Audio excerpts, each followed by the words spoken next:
Hey everyone, this is Yash, and today I'm going to be talk about something really interesting. Usually you have seen me like making a code pen or doing some of the live demos, but today I'm going to talk about an agenda about Google Summer of Code, and maybe you would know that the next Google Summer of Code would be there next March, and we'd be starting off with proposals. Then there would be a whole GSoC timeline and everything. So this is a bit about that, and I'm Yash. So I'm currently a Google Summer of Code, as you know, a mentor or as well as an org admin, a org admin at a Google Summer of Code organization. So let's get to the start and get to know that if you want to know like how can I become a Google Summer of Code contributor, or how can I crack or become a GSocker for the next Google Summer of Code 2026. So this is the video to watch, and this is the video to learn from. Yeah, let's get started with it. And I would first try to mention like how was my journey, because I would say that I failed multiple times. I failed about two times or three times for 2 or 3 straight years, and then was able to get the organization that is the Liquid Galaxy on my fourth time.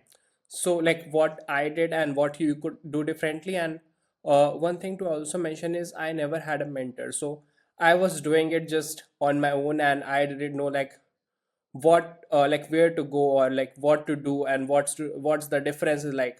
I didn't know what's on the other side. So this video is mostly about talking about how you can make sure that the other side, which is like the mentors or the admins who are at the Google Summer of Code organization, and how can you apply with them and make sure that your proposals are like selected and you can get a Google Summer of Code for good. So the very first mistake that I did was that when I was starting to apply, I believe back in 2022 was the first time that I was selected, but I applied in 2020 as well as 2021. I applied to some organizations like Catrobat and some other famous organizations, maybe around Wiki. So what went wrong was that I didn't know how to communicate. Like I would be waiting down for the proposal period when I have to send a proposal. I would make a very strong, very nice proposal that talks about their project ideas. But I wasn't sure like, does this do the job, or do I need something else? Do I need to like know them first? Maybe I can do some kind of task. I used to send one or two couple of friendly pull requests. Maybe that was enough, but eventually it turned out that that wasn't enough. So let me just brief out to you. The very first thing that is right now happening is there are many Google Summer of Code organizations, like around 200. We can just put a number down there. Let's just say that there are roughly across 200 organizations that would be getting selected or would be taking part, and some of them would not be getting selected, but some of them would be getting selected to the next Google Summer of Code. So that's like some of the work from organization side. And when they get selected, they propose their idea. So let's say that some organizations have one or two contributors only, and they have like 4 or 5 ideas, whereas some like ours is Liquid Galaxy, we have like 12 to 15 contributors usually, and we also propose down like 27, 28 ideas, and maybe some of those get selected.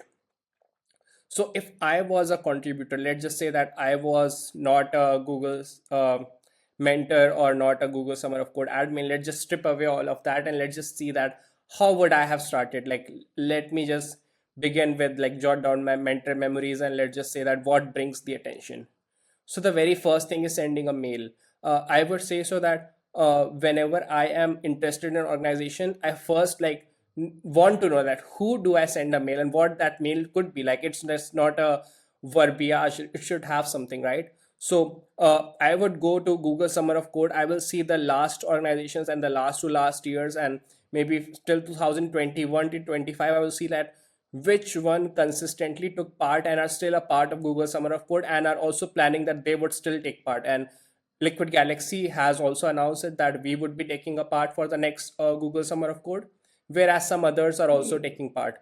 So when I got to know this, that yeah, these organizations are taking a part, they have a very good history, they have taken part and they have been successful. Then comes like understanding what code base do they have. Like with Liquid Galaxy, we have a code base that is running Google Earth cluster. So we are dealing with Google Earth, Map, and Street View, and our projects are based on that. Our projects are like make something using Google Earth, and it should be like showing some kind of data. Maybe make a AI tour planner which shows like a headless VR experience. You are actually visiting and seeing the place on Google Earth and be able to like plan your trips, or maybe there is a building planner where you are just planning out a whole city, and those kind of applications are like smart city dashboards that we have. So let's take these kind of examples, and let's just say that you got to see these kind of projects that were there. For coding languages, let's just say that they were being done in Flutter, maybe JavaScript, and you had some experiences there. But let's take another look as well. Let's just say there were some Chromium projects and they were being made in C++. You had like little to no idea what they were doing, but you had like basic coding grasp. That's what I had. I had just basic idea of like how to code in JavaScript. I had little to no idea what to do in Flutter, but I had like the passion that yeah, I can do this. Give me the projects, I would be able to. So it comes the time I send the first mail to Liquid Galaxy. I send them asking that yeah, I have gone through the whole Liquid Galaxy thing. I am knowing that next year you could possibly be taking part. I am very interested to learn and be a part of the open source. And if possibly there is a chance, then I would love to take part in Google Summer of Code, because these organizations work outside of GSoC as well. They are taking part in Google Summer of Code. It's not the whole thing that they do. Some of them are continuously, like we at Liquid Galaxy are continuously working like 11 months, and we are making sure that we have like new projects every year, freshen up. Some of them would be even very much collaborated with the Google Maps and other teams that are like working on Maps, Earth, and Street View. And we would want to have like more AI and stuff that is going around, maybe Gemini and Gemma. So I would want to like firstly understand it, and this would like what my first mail in 2026 GSoC would look like. My first mail would be acknowledging that hey, the Liquid Galaxy team, or hey, the Google Summer of Code participating organization, I am really interested in this particular organization. I know that you have been working in these languages, and the projects from past years have really astonished me. I have also taken some time to go through your code base, and I have a bit of knowledge. Like at least I can run your application. At least I know how to download, install, and use your applications. If not, like I know to code. And I would be really interested to know some of the tasks or ways I can contribute. Maybe there are some good first issues on some GitHub repo, or maybe you have some other ways. Like we usually do not do most of the GitHub stuff. We usually give them tasks to build their own apps so that they can be like very self independent and they can know how to code. So like this is the note or keynote or a very good one up for students, like how they can make those participations and make those first call outs to those organizations. Now comes the next part. You will get a mail. Most probably you will get a mail in 24 48 hours. In worst cases, you will get a mail in never, but there could be a case where you're getting a mail in like a week or so. So there are two things. If you do not get a mail, the worst case scenario, you send an email. You again understand the organization, do some kind of your own research, homework, and basically try to understand. Like mostly there is that the mail is the main major communication, but there are ways that they may have a Slack channel, they may have a Discord server. You have to join that. Make sure to make your first message and first impression through that. Maybe introduce yourself, maybe tell that you have understood their project. Do not be like, hey, I know C++, I do not know about anything about your organization, where can I do this? No, you say I know C++ or Flutter or JavaScript. I have understood this much of your applications. I really like this part. I really know how to use these. I was really thinking about these ideas, would love to like know where can I make my first contribution. And that's like, I am here to help, not like I'm here to gain something. I'm here to give something. And that's like the whole vibe of a contributor. That's like they want a contributor. That's like what you want to show. uh, GSoC is basically you helping them achieve their Google open source dreams, and you helping them give a very good impression on them by making those contributions. And that's like the whole idea of it. Like the difference between is like you are not chasing a butterfly, you are mending your own garden and making a butterfly come. You are actually just working every day, understanding their code base, maybe making a sample application if they allow it, maybe making some contribution if they allow it, and then introducing yourself. Hey, I was this guy, I was doing this, I got to know that there is a Discord server maybe, and now I want to like maybe chat with you guys, understand a bit. Maybe I'm just a chill guy wanting to help. And they would really encourage. They are very heartwarming. Most of them are very heartwarming community and people, and they would like really love like how this guy. I would love to work with this guy, and yeah, he is a very interesting guy. Maybe we can give him two or three easier tasks, and let's see like how does he do, and then we can maybe have him and like make a proposal.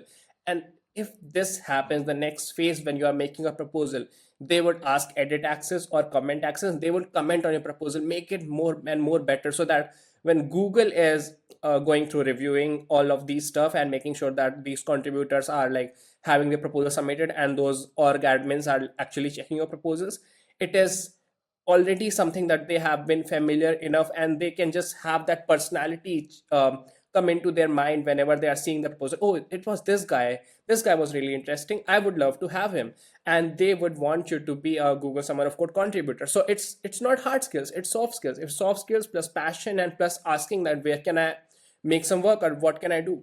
Now there is a thing that it could be that they gave you a first task. Let's just say at Liquid Galaxy you approached us, you got a task to make an application that does some basic geolocation, and you weren't enjoying it. You were like, hey, I don't want to do geolocation, or I don't want to be a part of this work. Maybe I can just try some other organization. So yeah, that's perfectly good. Just send 2 3 mails to 2 3 organization, focus on one.